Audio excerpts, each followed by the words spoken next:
Are you looking to expand your aesthetic practice and attract high-quality new patients?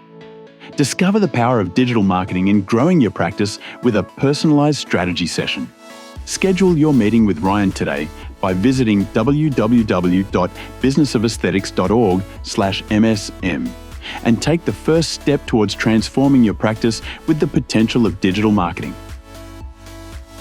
You're invited to join our exclusive monthly webinar brought to you by the Business of Aesthetics community. Don't let this chance slip through your fingers. Secure your spot now for a game-changing experience. Register for free on our homepage at www.businessofesthetics.org and get set to transform your strategies. You are listening to another episode of the Business of Aesthetic podcast series, brought to you by our gold sponsors, Equa Marketing. If you would like to network and share your experience with our podcast guests and other aesthetic industry professionals, join our Facebook or LinkedIn communities by searching for Business of Aesthetics.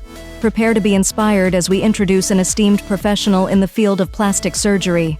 Meet Dr. Lauren Umstadt, a board-certified plastic surgeon of exceptional repute, practicing in the vibrant locale of Leawood, Kansas. Her expertise and dedication have earned her high acclaim in the industry, and today, we have the privilege of delving into her insights and experiences right here on the podcast. Without further ado, let's dive in.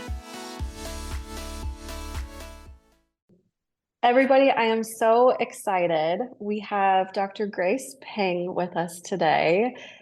I'm sure this is her favorite intro, but some of you may recognize her beautiful face from the show Botched. She trained under Dr. Paul Nassif and is now running her own clinic in Beverly Hills. She is married. She's a mom of two beautiful babies, and she is a facial plastic surgeon. I've seen her speak at so many meetings.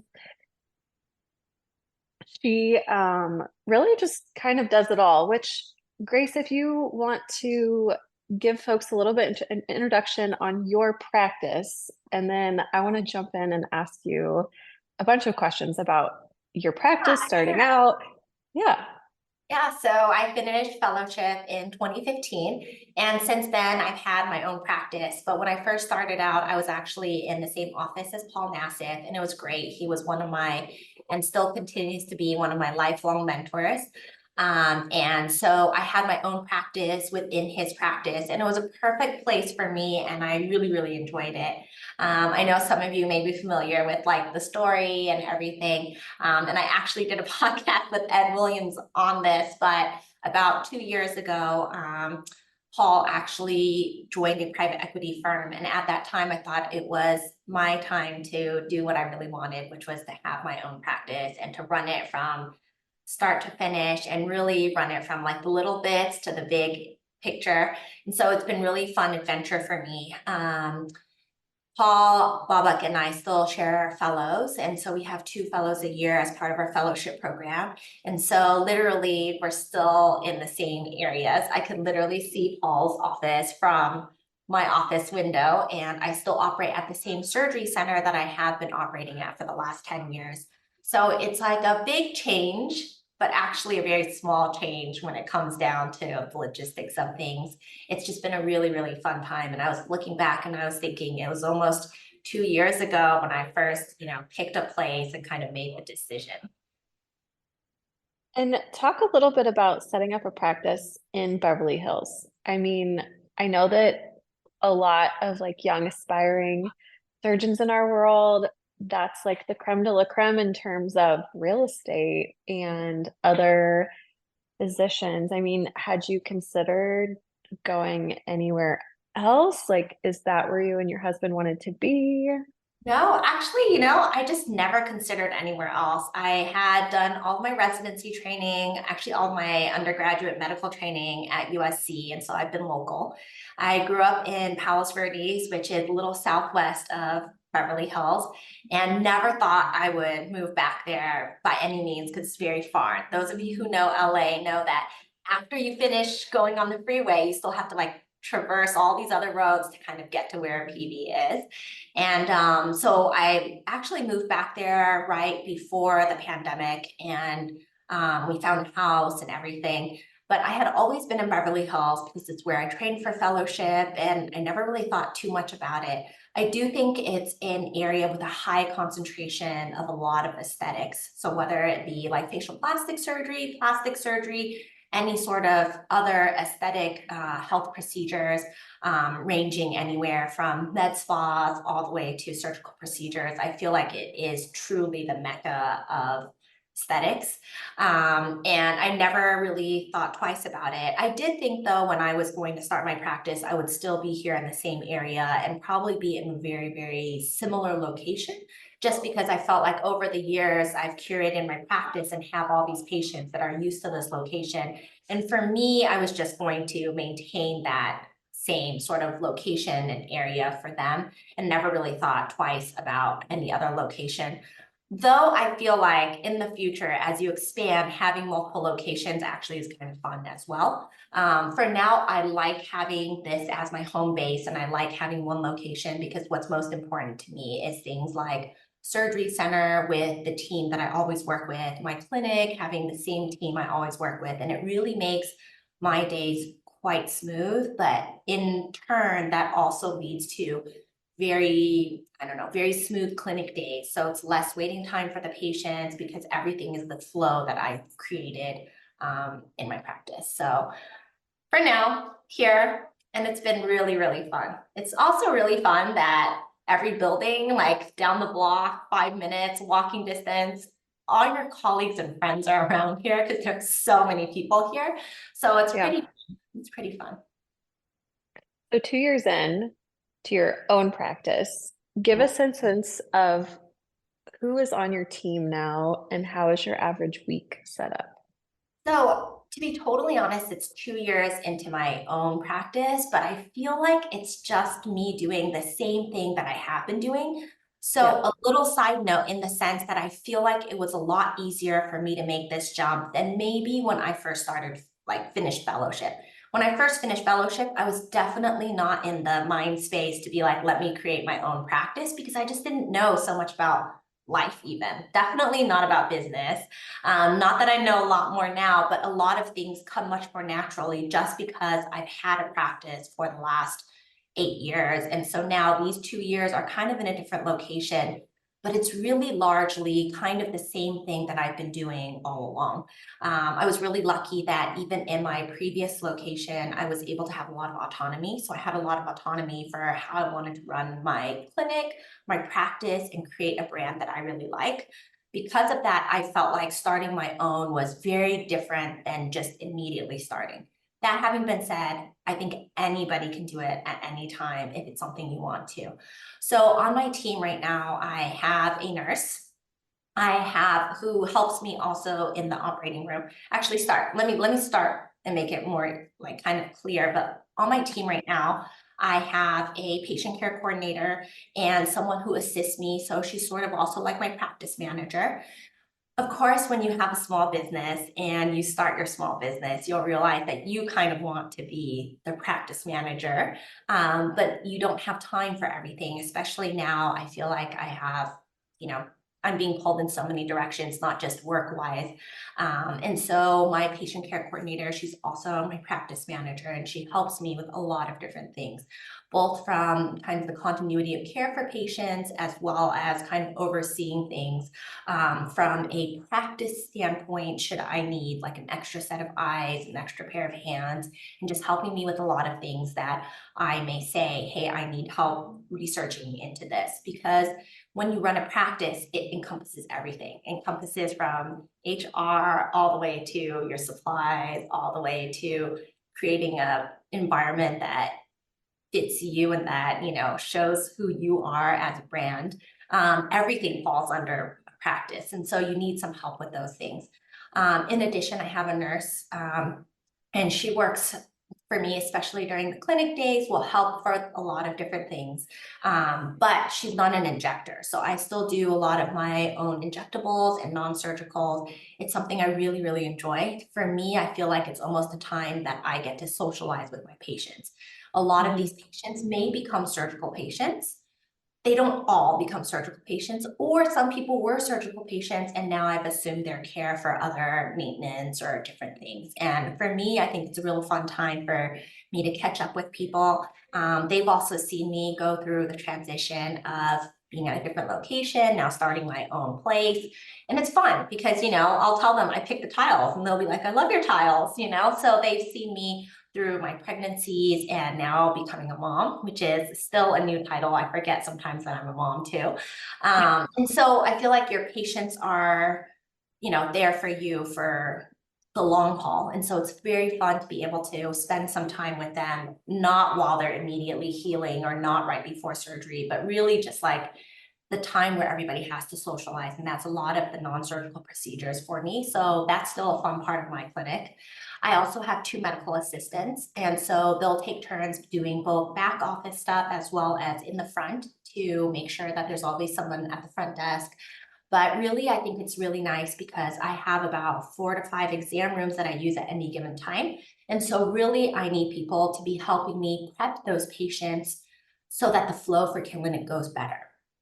Some patients may be numbing, some patients may be getting their blood drawn for PRP, some patients are post-op and need their incisions clean, some patients need photos. And so I have a nice team that I feel like everybody is there to really help make the patient experience better. A lot of patients have told me that this is one of their shortest wait times for when they go for any sort of appointments. And I kind of take that as a compliment. Even though there's a waiting area that I feel like I made, nice and cozy, I do want them to be able to feel like they can come in and out of an appointment, having gotten everything that they wanted to get done, but not being so delayed for like the rest of their day.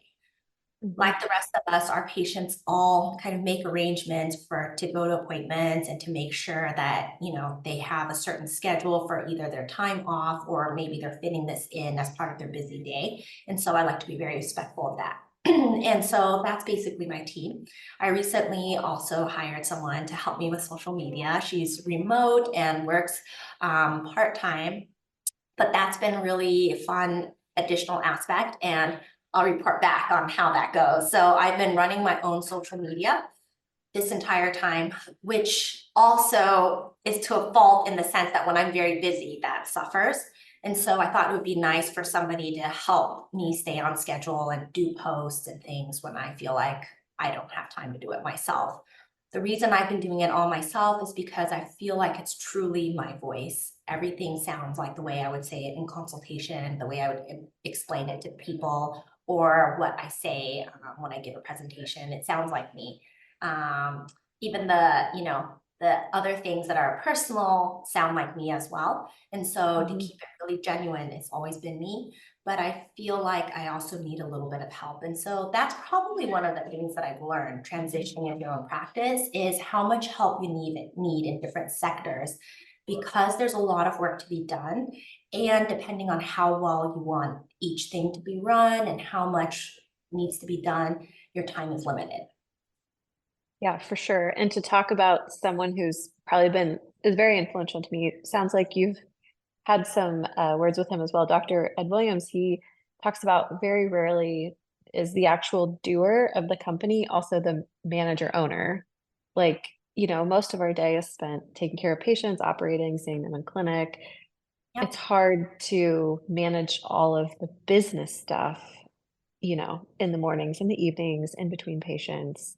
Yes. I was going to ask about, and I don't know how sticky of a topic this is, but when you left Dr. Nassif and started your own practice, how did that work were your patients when you were working with him, were they free to come to you, or how did that work? In general, so just so you know, this may be a sticky topic that you may not want to include, but I'll say it.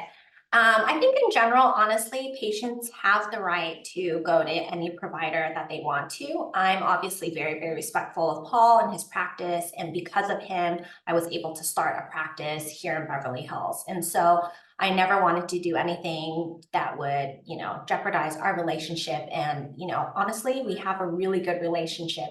We had a great relationship when I was there and, yelling at him every day. And we have a great relationship now that I'm not there and still, texting him every day or talking to him. I would say that my patients, I actually did not inform anyone that I was leaving. But the day that I left, it actually is, I think, a legal part of leaving a practice that you have to let them know that a provider is leaving. Because of that, I just let them know that I was leaving and I would be in the area. I did provide any information that they would need if they needed to specifically find me for follow-up. But I also made sure they were aware that at the current practice where I was, that they could receive all sorts of care of any different type for their, whatever it is that they came to see me for. It's been really fun to see my patients back, and it's been really fun that they've come to find me. I don't think this is a specific example. I think this happens many times to many people who may change practices, change locations, and many times people aren't even changing practices. Like for me, my practice was always my practice, but obviously if you were logistically looking at it, if you are part of the larger practice, technically the larger practice can assume responsibility or care of your patients. But I think you still have to let them know where you've moved to. So they found me. At what point did you have your kids? Because I know that a lot of us female surgeons, it is so daunting. When you fall in love with surgery in medical school, you're like, oh no. The good thing is I found my calling. The bad news is I have no clue. At least I didn't. I was like, I have no clue if I want to be a mom. I probably want to get married. And I don't want to take away my ability to have kids and be a mom if that's what I decide to do. So how did you and your husband decide to do that? And what advice would you give younger potential female surgeons in that whole arena? So I think that's a great topic, and that could be our next podcast part 2, because I feel like that could be a whole topic in and of itself. First of all, I think it's your choice. So whether or not you even talk about, partners, spouses, significant others, I think it's your choice. For me, I never really thought I would love being a mom, but I always thought I was going to be a mom. Okay, so at some point in my head, I was going to have some kids somehow. But I do love surgery. And one of the funny things that I always tell people is I still think of myself first and foremost as a surgeon. Then I think of myself as a daughter because I think I'm a really good kid. And then I'm like, oh, but actually I'm a mom now because I have 2 kids, not just one. I have 2 kids. And it's been a really wonderful part of life. And I'm sure everybody who's had kids, who ever thought that, who knows when they'd have kids, probably feel the exact same way I do. I definitely probably had the problem of thinking I can always do anything, anytime, without any restriction. So it never occurred to me that it would be either or. It always, I always thought it would just work out. It would always just work out. And I definitely would encourage everybody that whatever you want, you can have. Whatever it is that you want to seek, whether it be working very, very hard in surgery, becoming elite in your field, being a parent, being a good partner, whatever it is you want, you can achieve. For me, I actually felt like there was a right time for me to have kids. And it definitely wasn't in the beginning. I felt like I was unsure of my relationship to begin with. And because we're both so busy. So my husband's an orthopedic surgeon, and he's also really busy. We both have our own lives, and it's almost like we have our own lives and then we have to figure out how we're going to make that kind of coincide. But then I felt like there was a time when I was like, I'm ready for kids. Now, the backtrack, I knew that I wouldn't know when I thought the right time would be, because everybody says there's never a right time. There is a right time. There's always a right time. But since I didn't know, for all female surgeons, non-surgeons out there, all females, I think it's really important for you to freeze your eggs, potentially freeze embryos if you're ready for that step. I think it gives you the ultimate insurance. We buy insurance for everything. We buy insurance for car insurance, we buy disability insurance, we buy malpractice insurance. We spend so much of our money buying insurance on everything. And the ultimate insurance is ensuring potentially your fertility or ensuring the fact that you could potentially start a family at a later time or whenever it is. I didn't really understand any of that. To be honest, I really think that anything I want, I can achieve. But clearly, there are medical limits being a female physician, being a female surgeon. And those are things that people don't really talk about.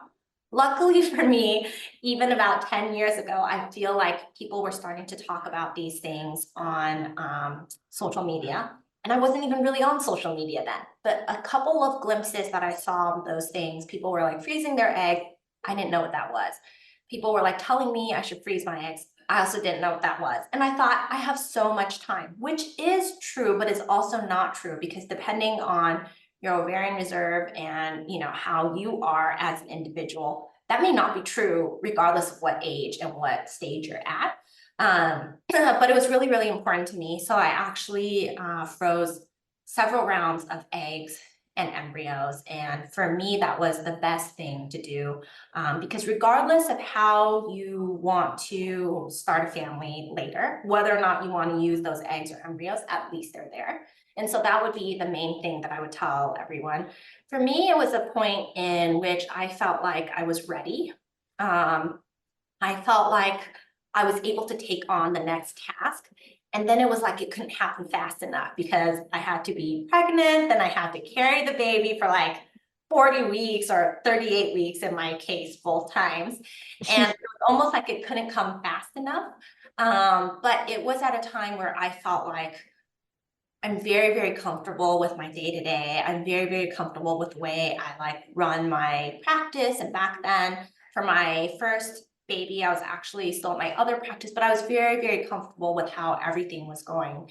And I think there's a level of comfort that you are in your life. For some people, it's financial. For other people, it's like job stability. I don't know what it is. And for every person, it's different, whether or not they can articulate it. But there's a feeling of feeling so comfortable that you're ready to move to the next step. And so it was so evident to me. And I remember feeling like, oh, you know what? I can entertain that thought now.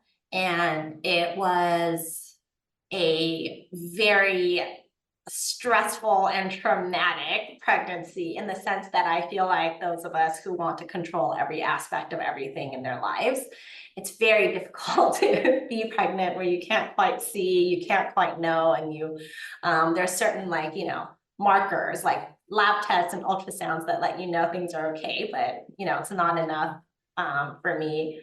And I was also very, very sick, but I was still able to do everything I always did in surgery and in clinic. And so I never come back anytime. And that made me really happy because I never felt like I wanted to compromise what I really enjoy with what I may also really enjoy.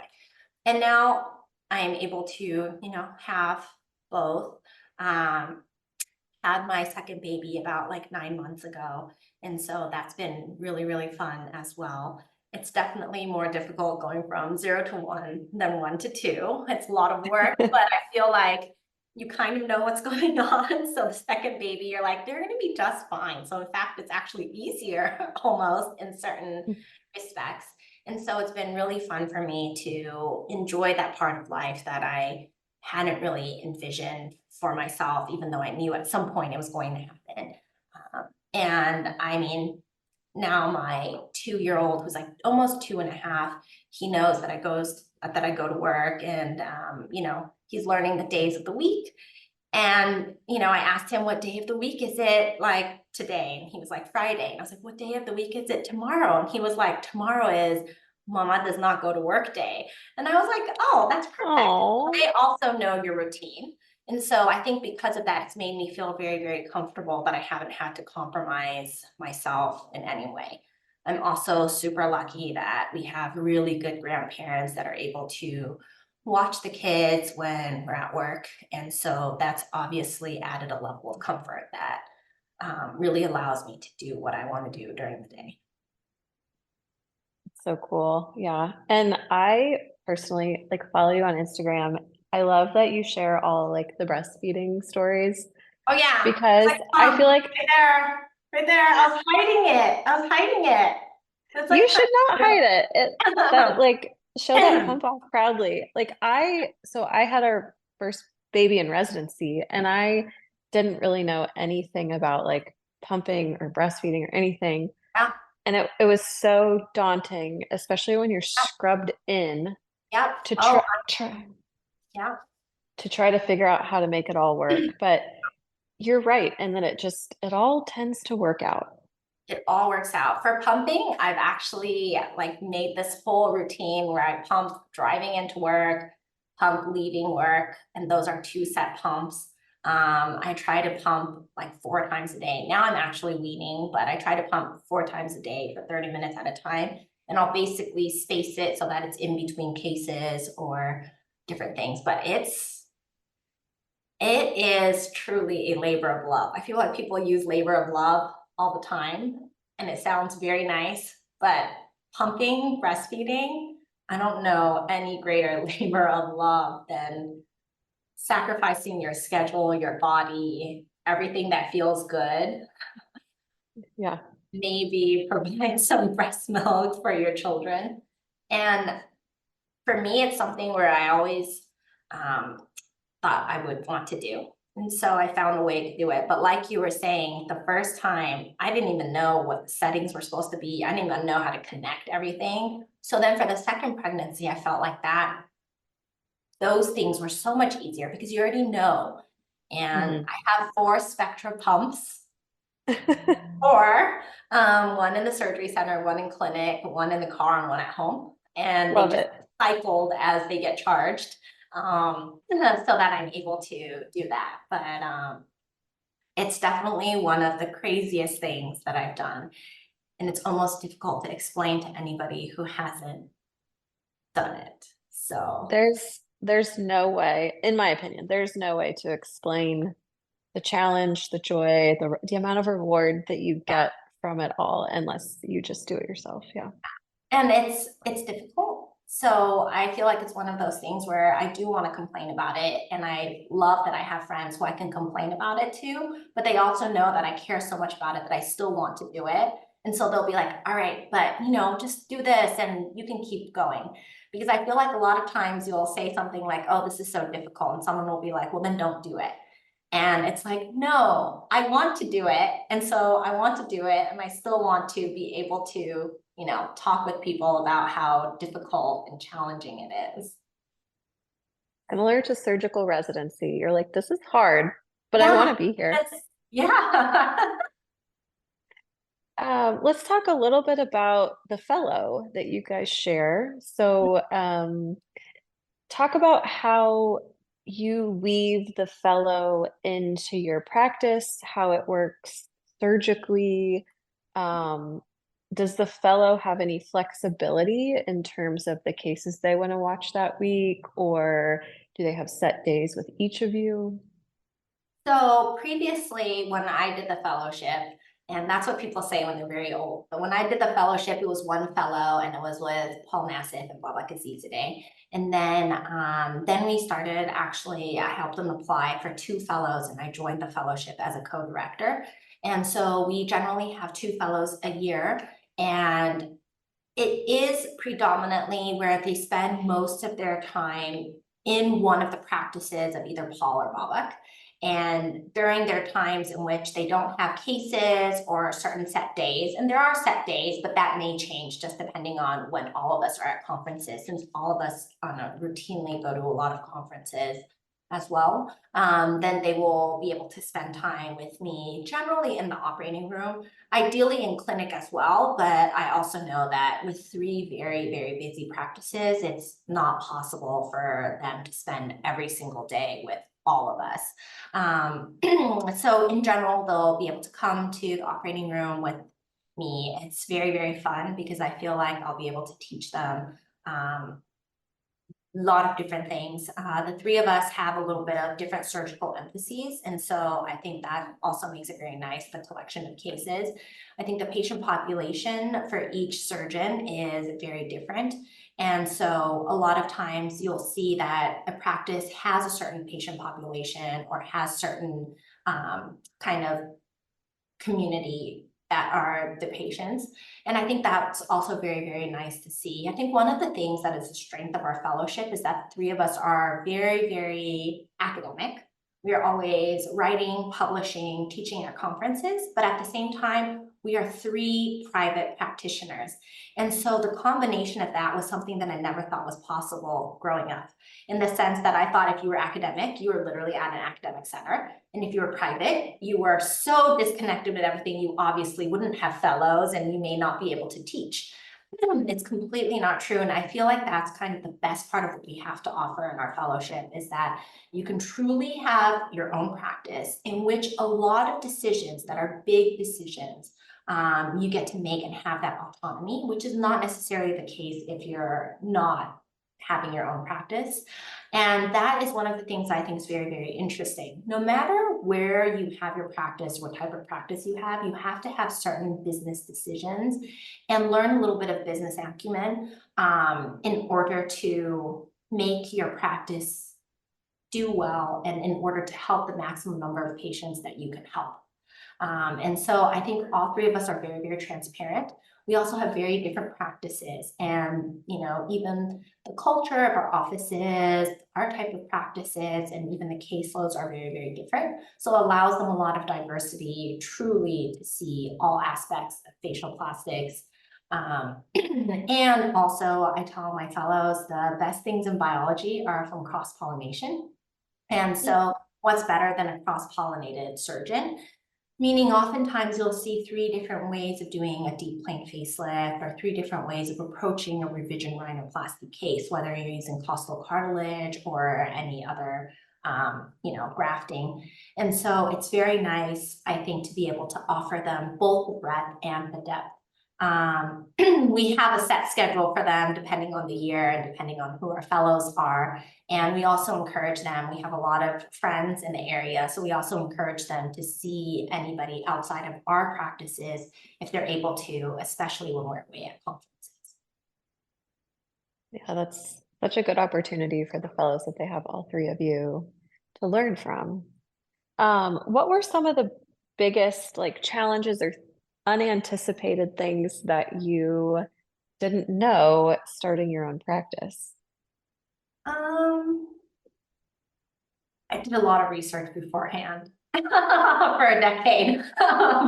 So I would say just the nitty-gritty details of things. The global aspect of running a practice is the same, whether you're in an academic institution truly, or whether you're in a private practice, in the sense that you want to make sure your patients are well taken care of. That's the most important. You want to make sure everything's organized, and you want to make sure you have a good flow, not just for clinic days, but for surgery days and for your staff or whoever works with you and alongside you. I think the nitty gritty things were the things that I wish I had a checklist, because I'm really good at checklists, but I wish I had a checklist and you knew what insurance that you had to get, or what you do when you are going to do engage in lease. For example, I need a lease attorney. I didn't know that. But nothing is so daunting that you feel like it would be a game changer. It's just that you didn't know that. And then I even remember the time was supposed to be the first payroll, and I was like, oh my gosh, I have to run it. I'm the one that has to reconcile the times and actually run the payroll. And so it's little things that I feel are a checklist. Whereas I feel the global concept of what you want to achieve in your practice, the aesthetics, you've probably long thought of, or even how you want the flow of your office to be and where you would put certain offices and rooms. I think those things are actually the easy part, but then the little things, which are actually supposed to be the easy things, are the difficult part, because I didn't know you have to have certain insurances before you can even engage in a lease, or certain things before you can start remodeling.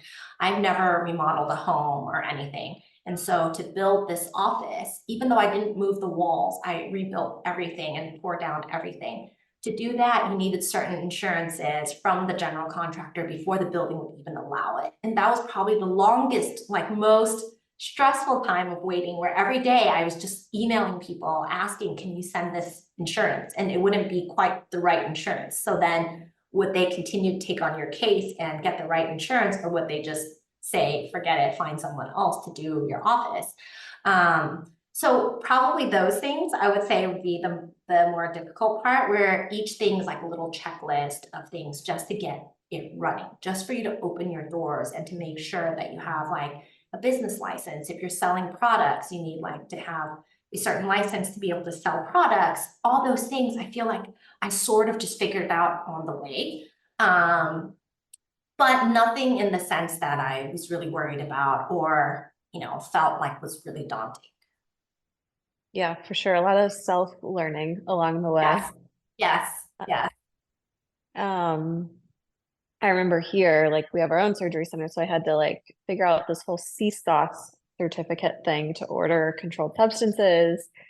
And it was just so onerous. I like forgot one check mark in one piece of paperwork, and that delayed my surgery center opening by 8 weeks.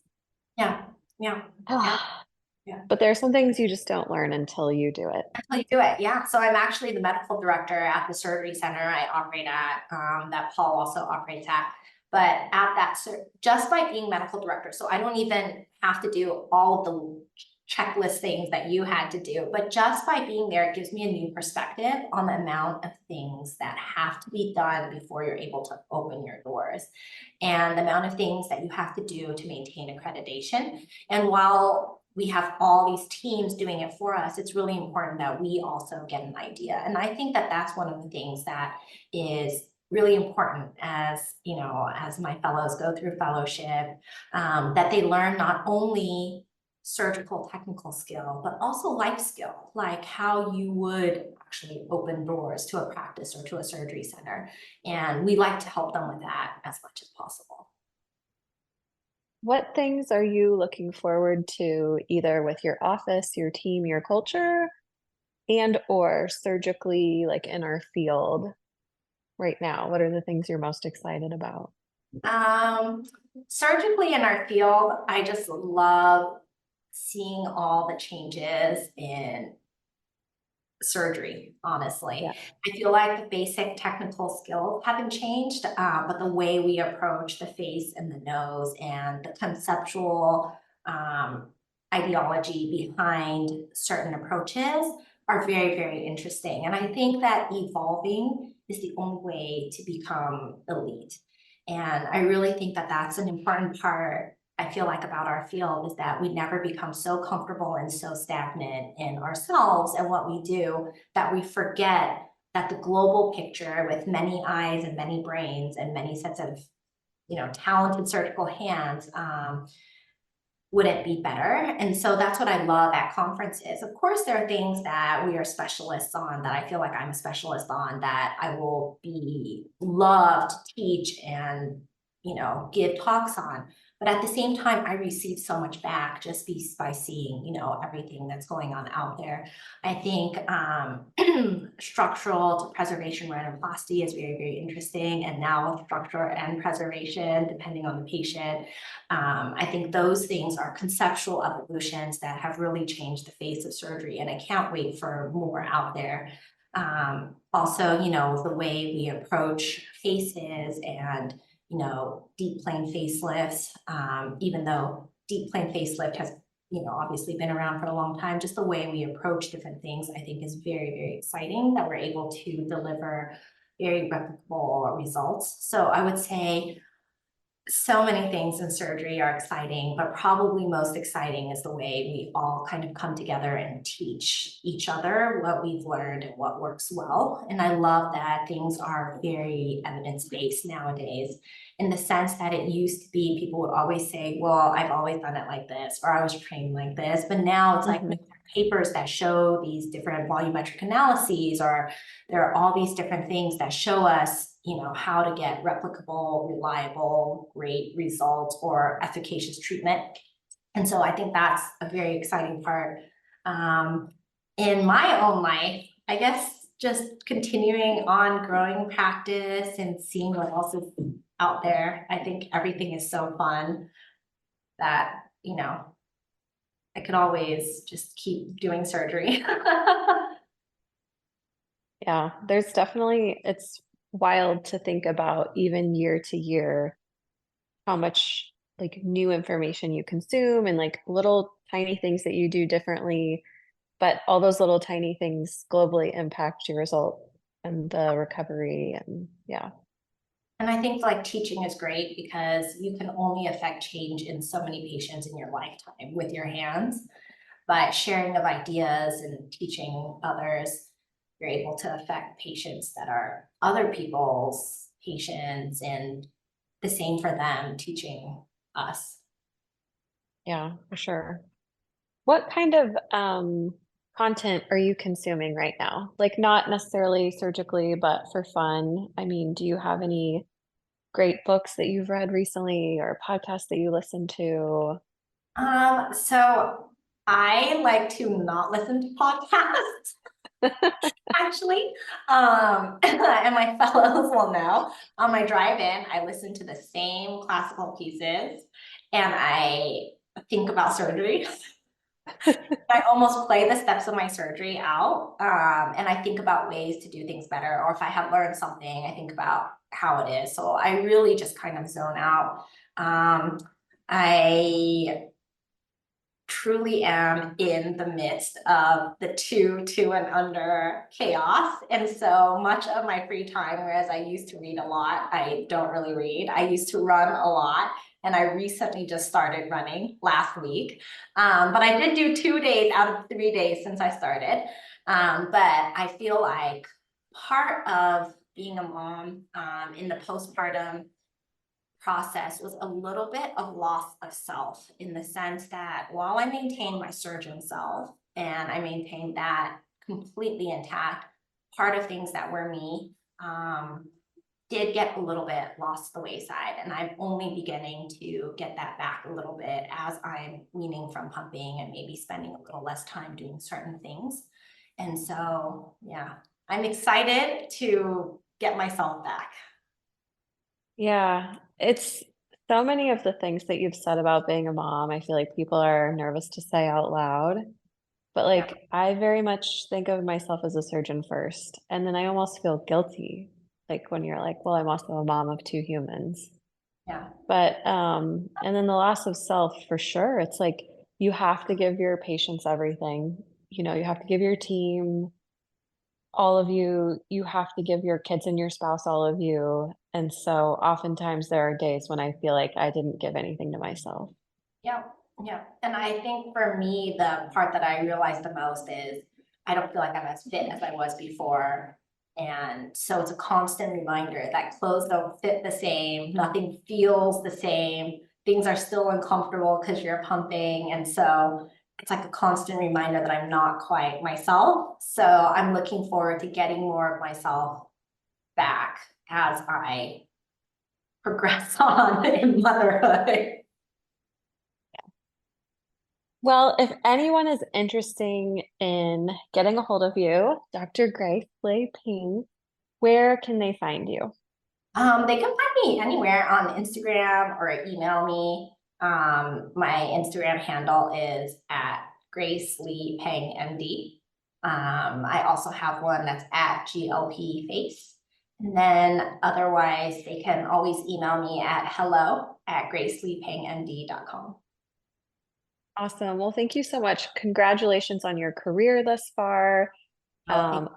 Opening your own practice. And thank you for being so open and vulnerable about some of the stuff that's a little bit harder to talk about. No, thank you so much for having me. I've been looking forward to this for a long time, so it was fun. But we have to catch up too.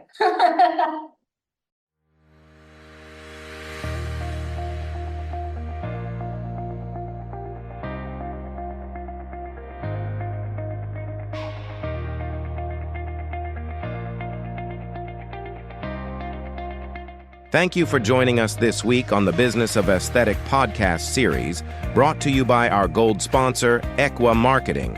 Would you like to join our growing group of aesthetic industry experts and get featured on the Business of Aesthetics podcast? Or do you know someone who would love to share their strategies for growth in the aesthetic business, providing quality patient care or their clinical expertise?